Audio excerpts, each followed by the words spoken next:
Hey fellow explorers, Rhadamant here. Thank you for tuning in to Starsector Scrappy Privateer, episode 50, Deep in the Abyss.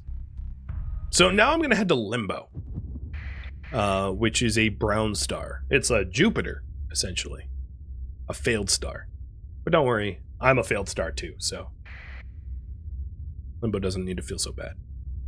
And I came over here because it's going to be faster to slip surge towards Limbo, because traveling in here is freaking slow. And then if you run out of gas here, just like kiss your butt goodbye, because ain't nobody coming to try to give you fuel. And even if they did, they'd not give you enough fuel to get anywhere useful. They'd give you enough fuel to like travel like 10 feet in the abyss, and then you'd be like, cool, I'm still dead, but cool. Alright, so here's the abyssal lights. And I'm going to read what they do.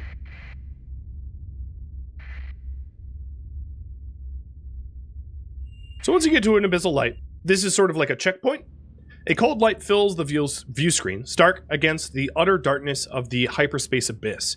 It seems to pulse, shifting, dimmer, and then brighter, following a no discernible pattern. It does not flicker like a flame, nor like a failing comms signal, but like something at the edge of your consciousness. It is. You find that you're able to anticipate the rhythm, more seen than heard, the dancing light filling your vision. What are we looking at? It's an abyssal light, Captain. Your sensor officer quickly realizes that the statement is obvious, as it is unilluminating. And well, we don't exactly know what it is. There's fragmentary pre-collapse data. Some academics,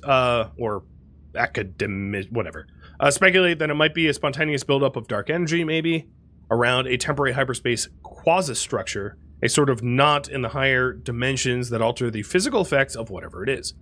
So the way that we make this work is you can either use a active sensor burst on it to increase your sensor range, temporarily, or an interdiction pulse to increase your burn level, temporarily. The closer you are to the abyssal light, the more of the effect, and then if you hit multiples of them, they're additive. So I want to travel faster, so I'm going to park myself pretty much on the abyssal light here and pulse it. And now for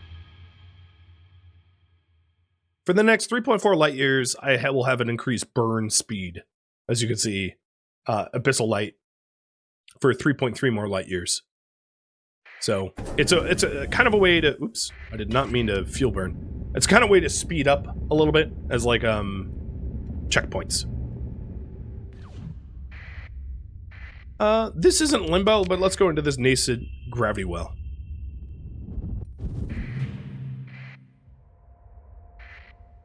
There's a frozen world here.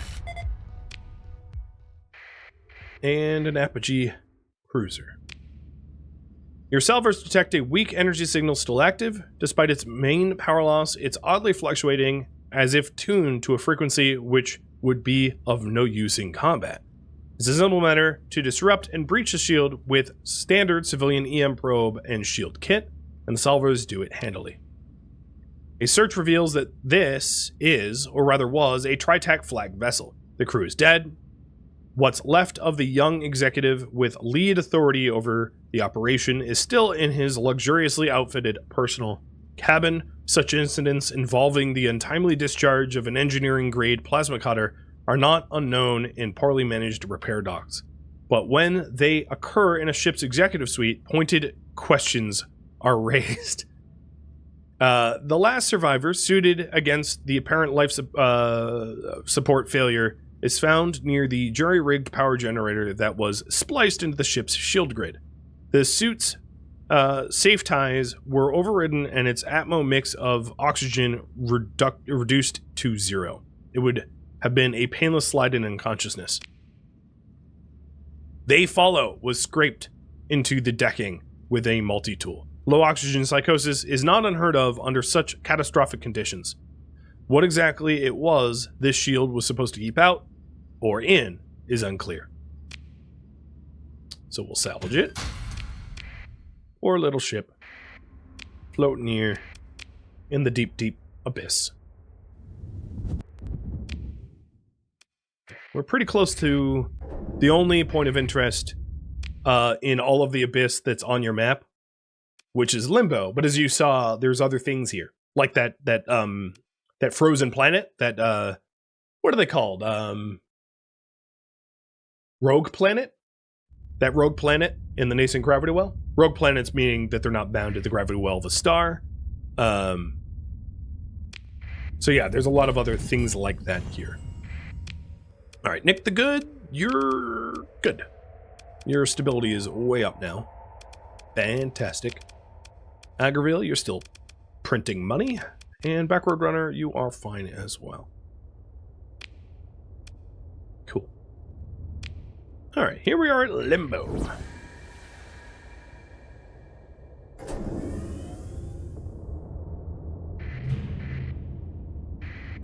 Mothballed equipment cache. A huge cache structure, the faces of its external hull are scarred by countless cycles of space weathering. It appears outwardly intact, and its dark hangars and stores are large enough to hide an enormous treasure, or a fleet of moderate size. As your fleet moves closer, I am attacked. Okie dokie. I like being attacked.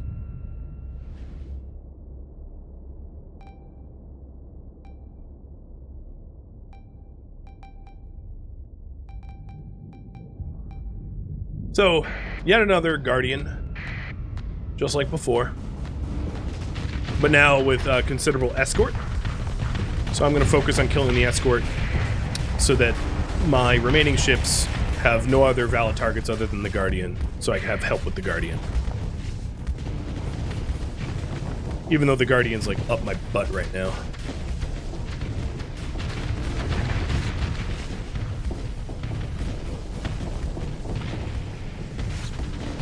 As soon as this Rampart's dead, I'll turn around. Oh, this Rampart's really holding together because he's spinning and making me damage a bunch of different armored sections. Okay. You guys come help me with that.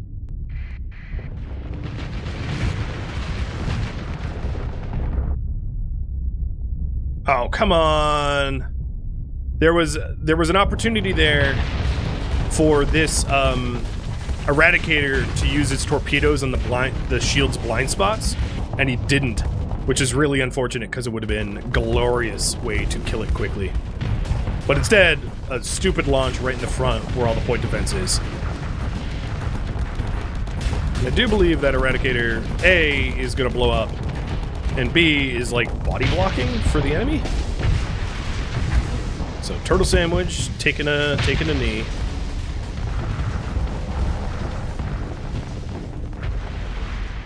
All right, there is the Tempest facing off with a Rampart, but I'm going to focus on the Guardian now.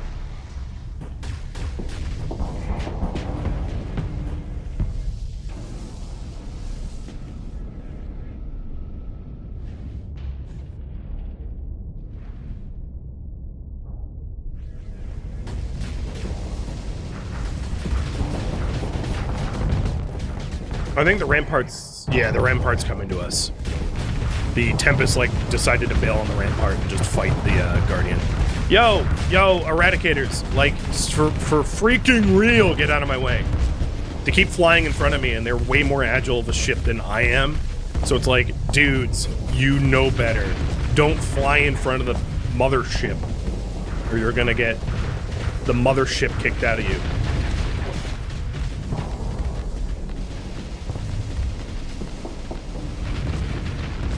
Nice. It dropped its shields and really got walloped.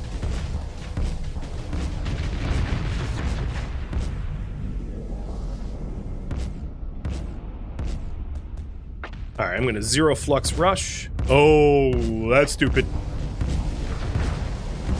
Its shield raise is not instant, and it dropped its shields and wasn't facing me.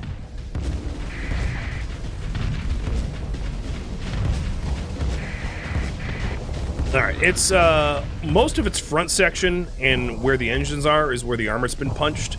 So if I want to destroy this thing, I need hit it there. It's almost gone. Yeah, there it goes. All right, rampart time. I also have 0 flex maneuverability, so I hold fire so that I can turn quick. And we're done. All right, let's get turtle sandwich back. We don't have space for all this loot, so I'm going to dump some metals. With the automated defenses cleared, your salvors are free to crack open the enormous 0G vaults of the cache. Power is provided to dead conduits, fuse circuits replaced with temporary fittings, and the great door is persuaded to loosen their mechanical restraints. At first it appears to be empty, a colossal tomb never filled. Then a probe-mounted radar starts to build a picture in your bridge display, while suit lights pile their beams into the space, catching drifts of dust and gas set afloat by reopening. Spars gleam in the dark, revealing trifold radial symmetry. Captain, your tech officer says, attention fixed not on the suit cams or bridge display, but on the technical specs scrolling through the display already overfull with diagrams and documents. You have to see this.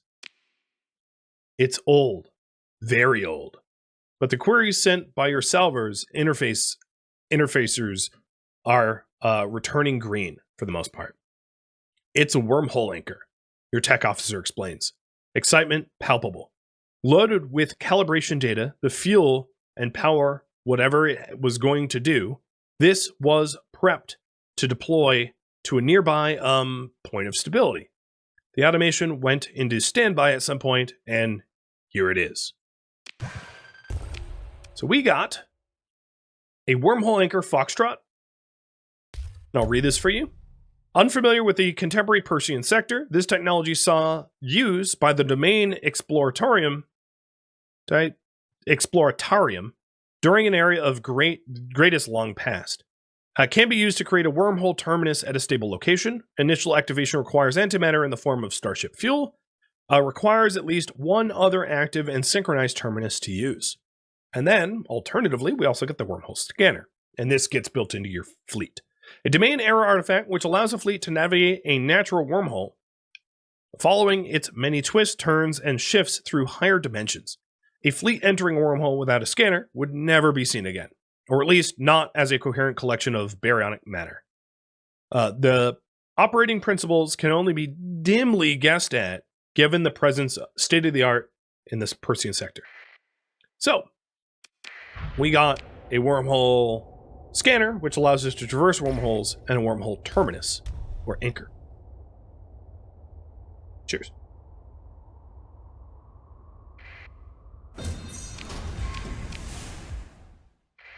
Okay. So the wormhole anchor was bound to some other point through this stable location, but before we leave Limbo, let me save, but before we leave Limbo, I want to continue exploring. Hades.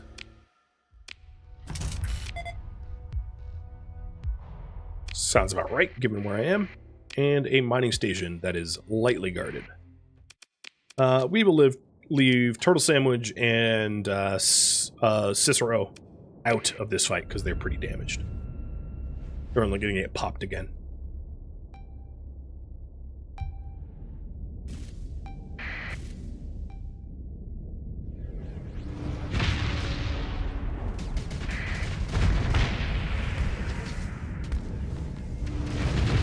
How do you guys feel about the hypervelocity drivers helping me to punch shields?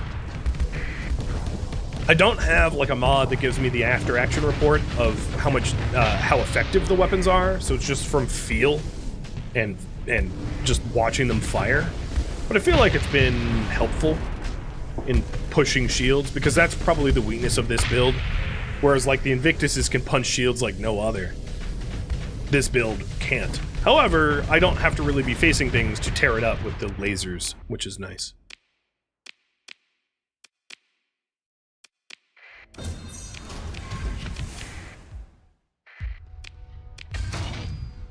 Alright, got some more transphotonics.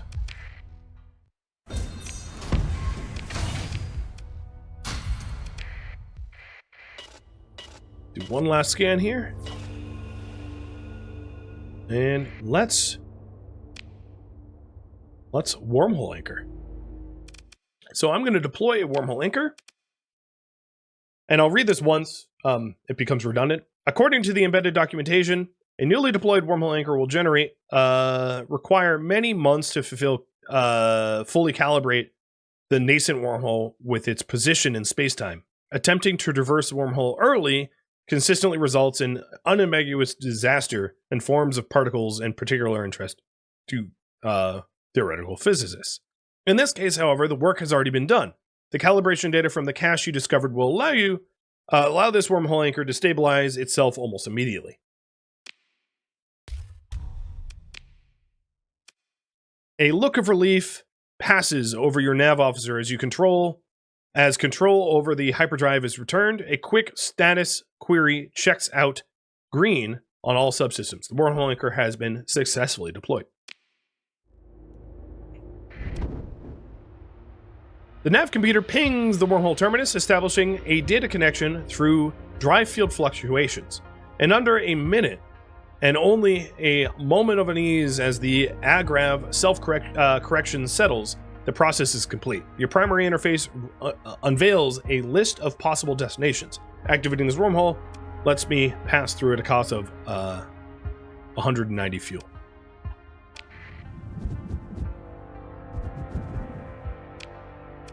Okay, so I am now here.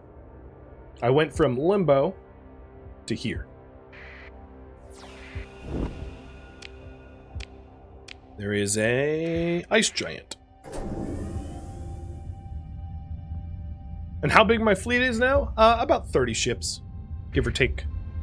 I don't have all of them with me, but that's what I have available to me back at home.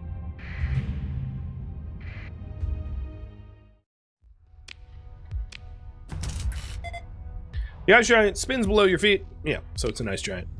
But there's a domain-era gate hauler, a massive automated starship tasked to carry the gates used to establish near instantaneous connections between star systems.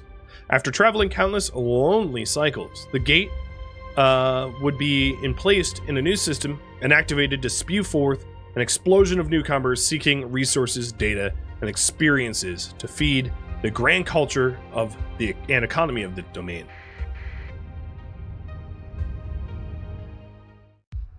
Your fleet approaches the domain-era gate hauler.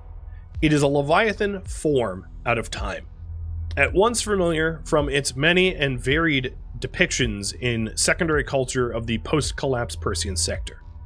But to see it here in the proverbial flesh, it is the alien force of the domain's power reified before you, looming like a blackened emperor slumped dead, but dreaming still on a throne of stars. You feel the weight of history pressing upon your chest, a tone like a distant ringing. You are frozen for an unconscious moment, as if your mind was held in the gaze of a god, and in the next instant, it is nothing but the buzz of power conduits and low thrum of agrav within the drive bubble, usually relegated to a filter of unperception by your subconscious. You adjust your uniform and turn to your bridge officers. Order salvage team to perform an assessment. It is no simple task to appraise a gate hauler, for the ship is truly massive. Your officers, however, have the tools, ancient data files, and trained and ready crew. Known variants of gate hauler designs are pulled up on a shared display to match the example which looms over your fleet. Your operation chief oversees the deployment of salvers to key points in coordination with targeted sensor sweeps. Meanwhile, your tech officer and chief engineer review the deep archive containing the flight statistics on thousands of recorded gate hauler deployments in order to anticipate the results of in-transit damage and subsequent self-repair protocols. Tell me what happened here. Ops orders the solvers to prioritize a gate connection, and it's soon online via ancient protocols. Walls of amber error codes glow in your tech officer's interface. You have part of an answer soon enough. The functioning of Gate Hauler enormous but primitive Alcubierre drive systems was massively disrupted mid-transit. The ship's automation could not ascertain the cause of the discontinuity, and so, to protect the literal astronomical value of its cargo, forced the ship into an automatic failsafe mode. Most of the remaining fuel was dumped, and the rest used to slow into an orbit of the most accessible nearby mass concentration, this lonely ice giant. The maneuver took better part of a century. Standard procedure would have the domain send a well-supplied expedition of gate engineers to reset the primary systems and send the hauler back on its journey, albeit many hundreds of cycles behind schedule. But no one showed up.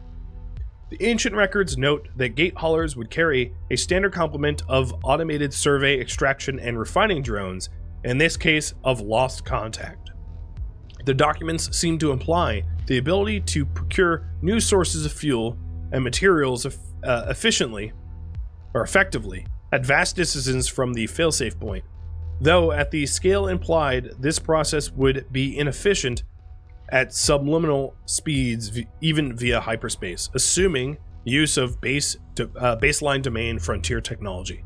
You can only conclude that this particular self-recovery effort ended with the drone expedition sent to Limbo system, and that it was to use obscure exploratorium wormhole technology to resupply the gate hauler so that it could continue its mission. In any event, your search has turned up no additional technological treasures aside from the undeployed gate itself, of course, held tight in the many-limbed faces of the great starship.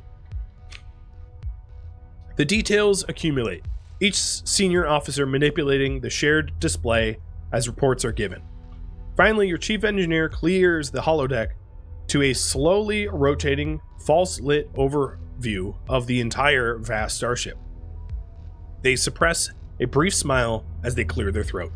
Captain, a pause for anticipation, a rare indulgence by your habitually practical chief engineer. I have the pleasure to report to you that it is possible to reactivate the gate hauler.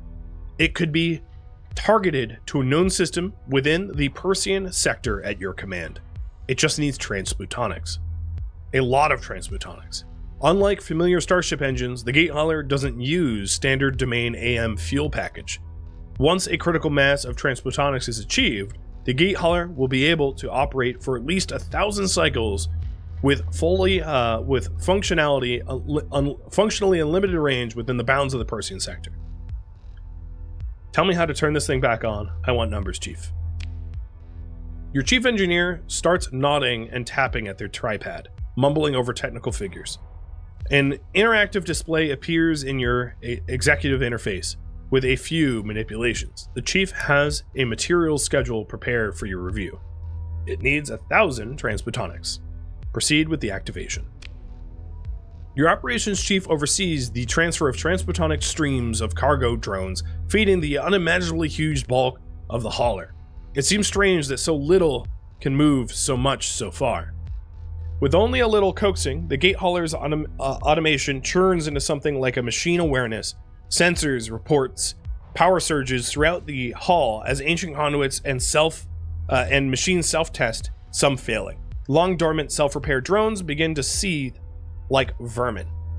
And slowly, your fleet's various sensors feel the growing power of the machine.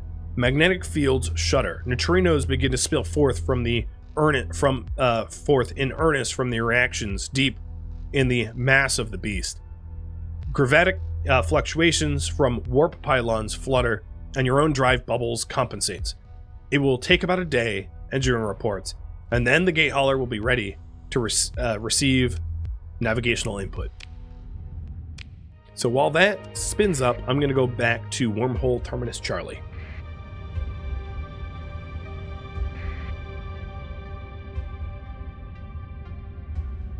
Deadmeat Gamer, thank you for the resub too. So I'm going to shut down the wormhole and retrieve the anchor. So now I have the wormhole anchor Charlie in my inventory. Or cargo. Travasker, thank you for the resub too. Oh, and we have an impending Tritac mercenary colony threat, which will happen in 3 months or so. Your fleet approaches the domain gate hauler. The Titanic ship lays potent before you, ancient but powerful drive fields thrumming through the membrane of space-time. You can almost feel it through the Agrav's self-correction, the drone of a god machine, almost. Once provided with a destination, the gate hauler will travel through normal space. A gate cannot be moved through hyperspace. The hauler will travel faster than light speed, thankfully, due to the venerable Alcubierre drive. Indeed, the hauler will quickly accelerate to an apparent normal space speed, which your fleet cannot match with its relatively tiny in-drive systems, or in-system drives. The journey will take some time, though, due to the traveling significantly slower than standard hyperspace permits. After it has arrived at the target destination, you may give the order to deploy the gate to an unoccupied stable location. So let's go ahead and select a destination for the gate hauler and have it travel to Langalata, Forthana.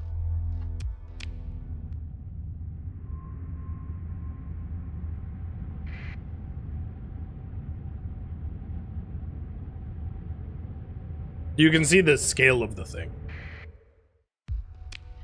It's a wee bit bigger than our ships, considering it carries the thing our ships go through.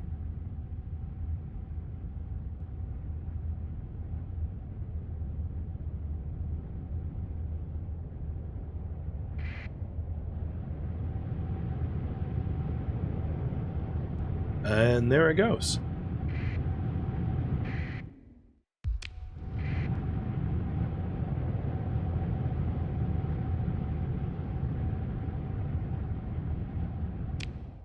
Sweet. I'm gonna follow it for a minute.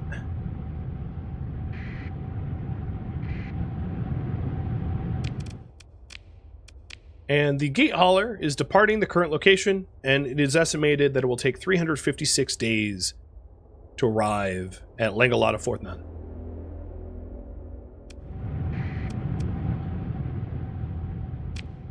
Bye! I'll see you in about a year. We're going to head back to Limbo.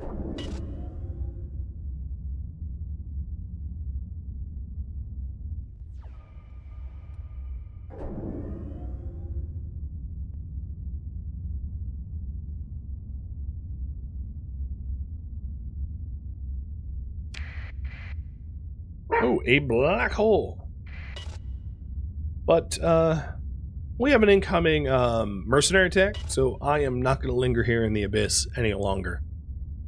So the current priority right now is get back to Limbo, get the Fox, Trot, Anchor, and get home.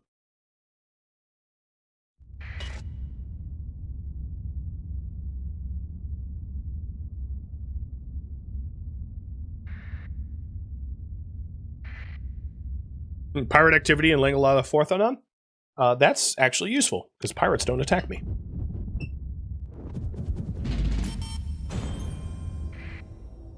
Alright.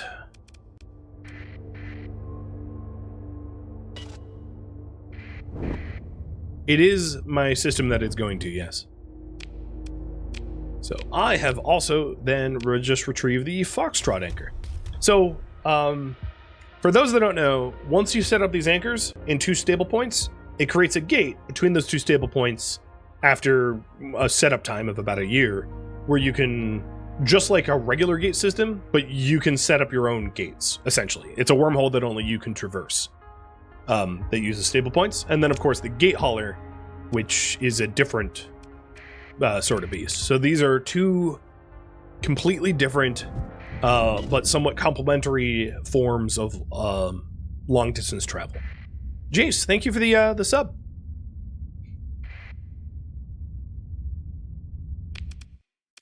All right, stability. Am I getting Luds? No. Good. Good. So we sent the gate hauler back home. There it is. Little update. It has emptied open space and is now traveling to Langalata Forthanon. And then I have both Foxtrot and Charlie anchors that can be bound to one another. So the gate hauler is very useful to set up a gate in a system that you want to frequently access. And then the anchors are really useful to tie two distant systems together. So for instance, if you have two colonies, whereas both colonies have stable points that you can use, you can sort of tie them together with anchor points so that you can travel from one colony to the other quickly. I will quickly dip into this gravity well and just see what's up. It's a rocky ice world. Your sensor officers order additional sweeps. Oh, is that... yes. A picture of the situation starts to come together. Large deposits of useful elements have been extracted and from the dig sites. Whether surface deposits or deep veins have been carefully returned to something approximate to their natural state. So long and short of it is like the abyss, a lot of these abyssal planets here have like rich ore deposits, but they're basically inaccessible due to the fact that they're in the abyss.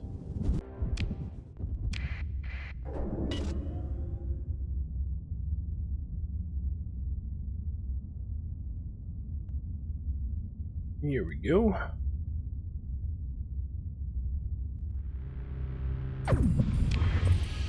Little speed boost.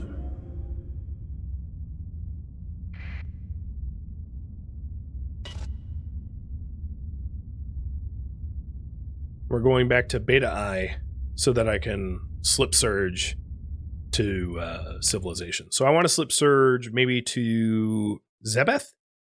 Zebeth has a gate, and that will get me out of here.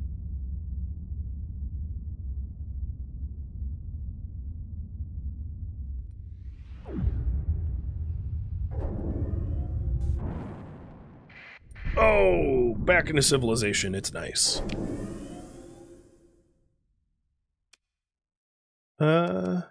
You know, I'm actually just going to slip surge off of Zebeth and get home that way, rather than the gate.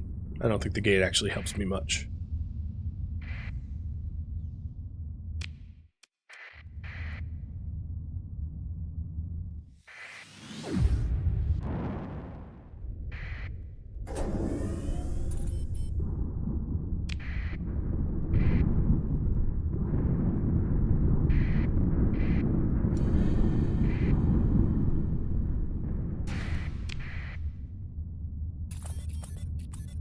All right, wow, my feed just lit up now that I'm back in, like, civilization. Ping, ping, ping. All right, so here's the deal, and I have a question for you. Right now, I have a makeshift comm relay installed in my home system. Obviously, I'm sending the gate hauler here, and the gate haulers need to be set up with stable points. I do, however, in destroying the domain guardians that I did, I got an alpha core, or the sleeper rather. I got an alpha core, so I can set up another stable point in my home system. So what should I have built? Should I have built in the home system? We can do a gate, a wormhole, or a stability point, which is also +1 stability. Oh my god, stability and intel comms, because it's also sort of the comms relay. So I can only do 2/3 of those. So the most popular two choices there are going to be what I set up here. And with that said, let's go ahead and make a second stable point.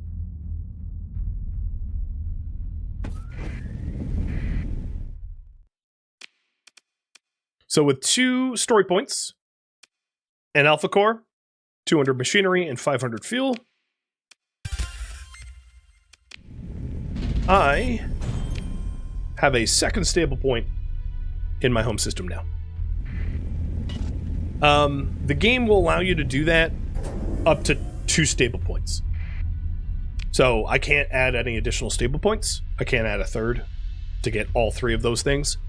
So I can only do 2 of those things.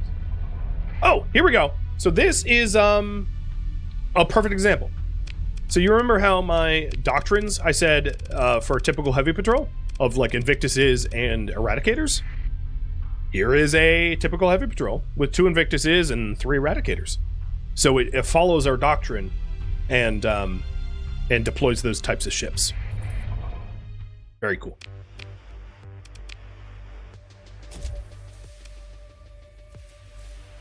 All right. So right now, prepare for a new blockade. That is my goal. And it looks like you guys want a gate and a stability point. So I'll leave that pull up a little bit longer, but that's fine. So I'm going to keep the Alpha Core in case I want to set up additional stability points elsewhere.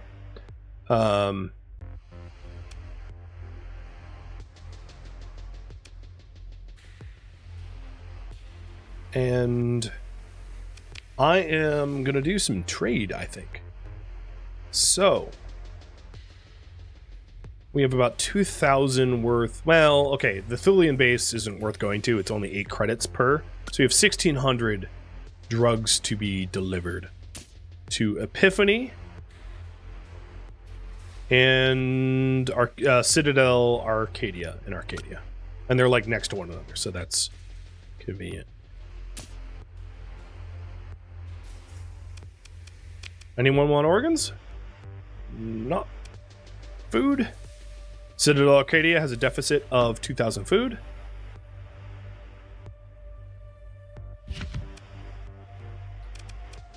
I'm just going to sell the metals here at the open market. I don't care. I want the room. And then I'm going to refit Broken Helix and Lorax, forgetting the high sensor and adding in cargo.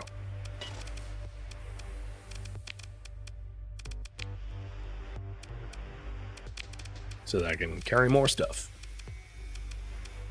And then the Prometheus, I will do fuel. Actually, you know what? I'll do cargo. I tend to need more cargo than fuel. I wonder how much that improves its cargo capacity. Yeah, from 200 to 400. I mean, it's not a lot, but it's like, it's fine. It's useful. Okay, other smuggling. So we're already going to Citadel Arcadia. Vaudals, I don't have enough of them to bother. Still, our Citadel Arcadia also has a deficit of food, so I'm grabbing as much food as I can fit. So we're heading to Epiphany and Citadel Arcadia for a bit of a smuggling run.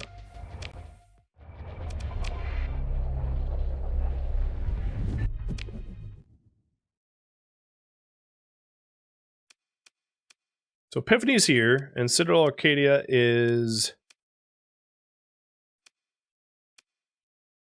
What system is that in? Arcadia? So maybe Citadel Arcadia is a little closer. So we'll head there first.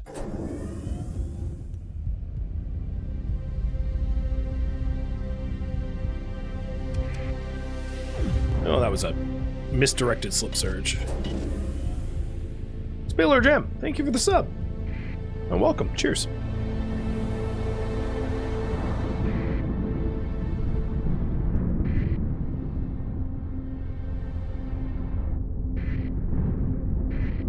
You know, I should have topped up my fuel. I mean, I'm not like dangerously low, but I'll buy some black market fuel while I'm here.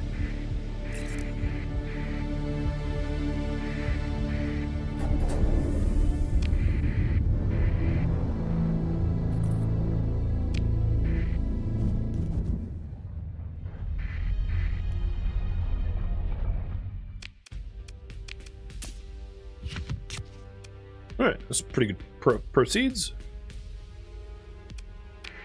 I'll hold on to the cores. I'll probably sell them to pirates. Buy your black market fuel. Is there a gate here? No. Alright, well, let's get out. Yeah. They scanned me. And they're pissed that I was smuggling drugs. I basically gave them the finger and said, deal with it. I don't really care about... I mean, I don't want to be hostile with the hegemony, because it would ruin my galactic trade, lowering the profits from my colonies. But, like, I'm not going to go above and beyond trying to stay happy with them. As long as we're trading. So, if you're wondering what I'm referring to, if you take a look at Access... Access is kind of the driver of the trade that can be done with your colonies, and the more hostile you are with other factions, it drives down Access, which hurts your profitability of your planets, essentially. So, there was an organic shortage at Nick the Good, but yeah, that's... So I want to add a little bit of stability here. What can I do to add stability? A Patrol HQ? Let's do that. All right, and then I am selling the rest of these drugs at Epiphany, which is this stable, this gravity well. Turning off my transponder because I'm obviously just smuggling it.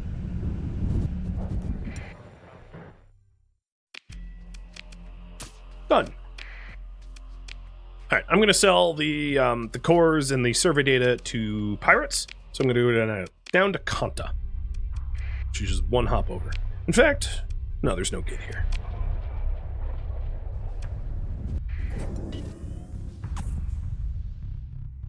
Thank you for tuning in to Starsector Scrappy Privateer, which originally streamed live on Twitch, March 26th. If you have any feedback or questions for me, let me know in the comments below. If you would like to catch a live stream of mine, Rhadamant.com has my stream schedule and countdown timers to upcoming streams. If you would like to join my online gaming community on Discord, Rhadamant.com has a link to it, as does the description of this video. Thank you so very much for watching, and a special thank you to my Patreon patrons, Twitch subscribers, and viewers like you that support the channel and made it all the way to the credits. Thank you so very much. I hope to catch you on next episode or an upcoming stream. Farewell, my fellow privateers.